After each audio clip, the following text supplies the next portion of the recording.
The art of allowing is finding a vibration that feels so good when I find it and feels better and better as I maintain it and gives me evidence of that connection through thriving. The immediate response of that connection is joy in the moment. The long-range evidence is abundance in all things that I consider to be good, like health and relationship and dollars. The art of allowing can sometimes be more easily heard by the path of least resistance. Same thing. Because here I am, an extension, a physical extension of source energy. And in any moment, which is where all of my power is, as you stand in your now, that's where all of your power is. Your power to allow your connection or your power to pinch it off. Your power to feel joy or your power to feel pain. So as you stand here in this powerful moment, making choices one by one, the better feeling thought, the better feeling thought, the better feeling thought, you are choosing the path of most allowance, but you could say you are choosing the path of least resistance. So these paths, are they paths that everyone needs to follow? Well, first we have to say to you that it would never be one path. The path of least resistance is the path that for you right now feels the best, which means it's the path that allows you the greatest connection with who you really are. So let's say that you've been fussing with your partner that you are driving in the car with. And what it feels to you like is at stake here is the validity of who is the wisest one. So the path of least resistance for you might feel like you would like the other one to be wrong. Might feel pretty good. I'll go the way he wants to go. And when we're lost, then he'll know. Then there will be evidence who was the smartest one. So what we want to discuss with you is why that feels good, because you got to admit it does.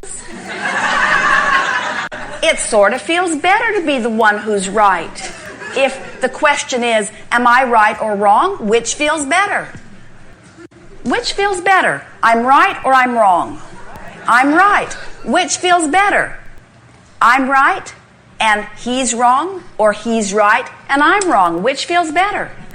I'm right, he's wrong. Which feels better? We're both right. Feels better, but can't possibly be. We disagree. How can we both be right? And it matters to me that I'm right. It matters to me that I'm right because I want to be right. I've practiced wanting to be right for a really long time. And so it seems right that it seems much more important than that I be right than that we get to where we're wanting to go. I'd rather get lost and be late than for him to be right. So what's screwy with all of this? In other words,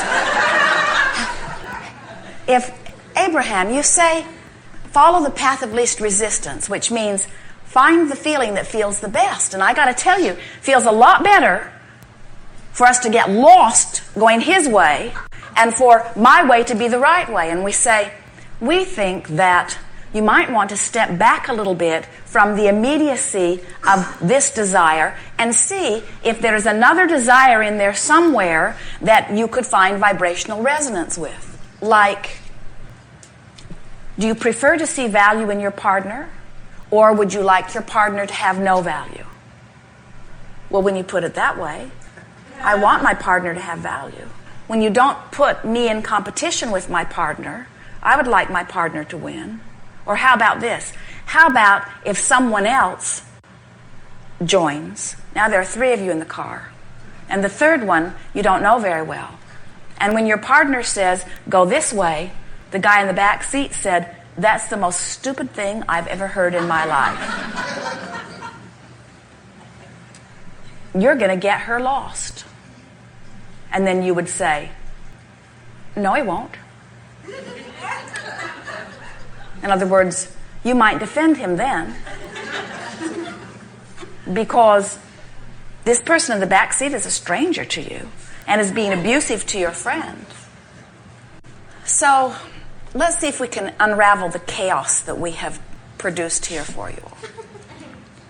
What we are getting at here is if you are trying to sort out the rightness and the wrongness of this and that and the other, trying to find the path of least resistance by just following what feels best in the moment without doing any real preparation of connecting to who you are first, then you're not going to be able to tell the path of least resistance from the path of most annoyance. In other words, you get out there on this sort of petty, insignificant edge where one thing feels about as bad as another, and you come away from it feeling like you have no true guidance. And then that's what makes you want to join together in groups, where the group that has the loudest voice is the group that you feel must be the most right, so that's the group you try to follow. What we're wanting to help you to rediscover as you are reaching for this art of allowing and this path of least resistance is we want you to first connect with the guidance that comes forth from within you. So let's say that morning you awakened, and even before you awakened, the night before, as you went to bed, you laid in your bed and you acknowledged the value of your life, and you, in your mind, made a list of things that you appreciate about your world, about your home, about your family, about your partner, about yourself. And you went to sleep in this soothing vibration of well-being where you just activated within yourself on purpose things that made you feel good. So your inner being joined you fully before you drifted off into slumber. And when you awakened in that similar vibration, because your vibration is always where you last left it. And so you awakened feeling rather good. And instead of bouncing out of bed and feeling resistant about the day, again, you laid there and felt appreciation and deliberately connected with the energy of your source. And you went through a sort of short list of things that are easy to appreciate. And high on the list is this person that you spend so much of your life with. And so you thought about things and you looked for positive aspects and you gave mental compliments even though the person is not within earshot. You laid there feeling good and you got yourself in vibrational alignment with who you are. And then, as you moved into your day, your timing was particularly good. And as you got into your automobile and you made your motion into traffic, you found the traffic to be like it usually is. In other words, it didn't evaporate. There was no miraculous missing traffic. But the traffic that was there seemed to be flowing, and your entrance into it was good, and you felt very good. You feel good about life. You feel good about where you're going. You feel good about your mate. And you say, I think I will go this way today. And your mate says, oh, really? You know, I was thinking maybe we should go this way. And you say, have you been that way recently? And your partner says, I just have a feeling about it. I don't know. Why don't you try it? And you say, what do we have to lose? So you're not resisting it, so you don't get all disconnected. And even though your partner was not as well aligned as you are and didn't have the best idea in the world, you didn't resist it, and you went that way, and traffic did not open in the way your partner thought it would. But it's no skin off your nose. You have plenty of time. You're in love with life. You're in love with this person. It's not the end of the world. You laugh about it. You say, that's the last time I let you choose the way that we go. But it does not become this big life or death issue. And because you stay in alignment, all of a sudden, you discover, the two of you discover, something that neither one of you knew before. In your lack of resistance and in two minds cooperating together, you devise a plan that neither one of you could have found by yourself. You're tuned in, tapped in, turned on. You have broader connection. Your partner is too. You're both connected to Source. Source is feeding both of you. New ideas are flowing. And you end up having a very delightful new adventure on a path that you have not been on before, having exposure to experiences that you would not have had before, and your life does not melt down to be an in-the-moment constant competition about who's right and who's wrong. you come to realize that there are many, many, many, many different ways to get every place you want to go. And there's not one right path. And you are not in competition with each other about what the right path is. You are cooperatively co-creating with one another. And the variety, the variances, the disagreements in the choices that you make is the very thing that gives birth to the greater path. In other words, eternity, eternalness is based upon this cooperative disagreement. If you all agreed about everything, there would be no motion forward. There would be no new idea. There would be no third plan. There would be no adding unto all that is. There would be no eternity. There would be no expanding universe. There would be no eternal life. There would be endedness. And so, if we were standing in your physical shoes, every day we would thank our lucky stars, and they all are lucky. Every day we would feel appreciation for the discord and disagreements and different points of view that exist in your house, in your own mind, in your nation, in your world. Because these disagreements give birth to the ideas that those who are connected will then live out. So, very good mantra is, oh well, now what? Oh well, now what?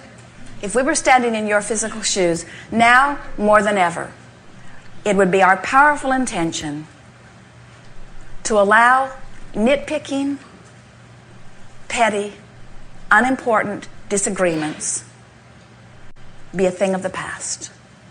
And we would every day step into that greater intention of who I really am. So next time you're lost and feeling confused, stop and say, but who am I really? I'm not really lost.